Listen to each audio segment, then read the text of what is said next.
যে মোবাইলের রিচার্জে আমরা 18 কোটি মানুষই ভুক্তভোগী।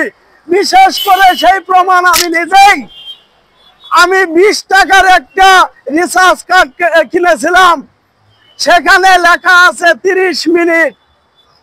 আমি 10 মিনিট কথা বলেছি, তারপরে 20 মিনিট নাই।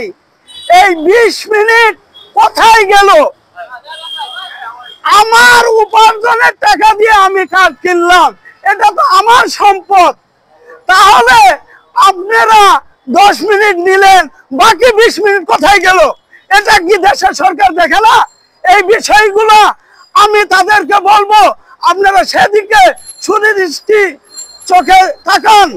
কারণ যদি 30 মিনিটের দাম 20 টাকা হয়, তাহলে 10 মিনিটের দাম কত আসে? সর্বোচ্চ ধরেন 6 টাকা বা 7 টাকা তাদের রেটে। তাহলে বাকি যে আমার 13 টাকা, এই টাকাটা কোথায় গেল? তাহলে আমার মতো একজন কাস্টমারের কাছে যদি 13 টাকা নেওয়া হয়, তাহলে প্রায় ধরেন বাংলাদেশে 20 কোটি মানুষ মোবাইল ব্যবহার করে। তাহলে কত কোটি টাকা সেখানে আসে, সেই টাকাটা কোথায় যায়? এটা তো বাংলাদেশের সম্পদ।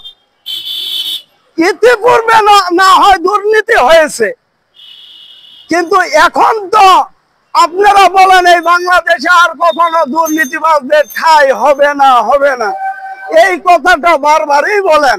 কিন্তু এখনো দেশে বিভিন্ন দ্রব্যমূল্য আপনারা নিয়ন্ত্রণে আনতে পারেননি, এবং কি দেশের মানুষ এখনো নিরাপত্তার সাথে নেই।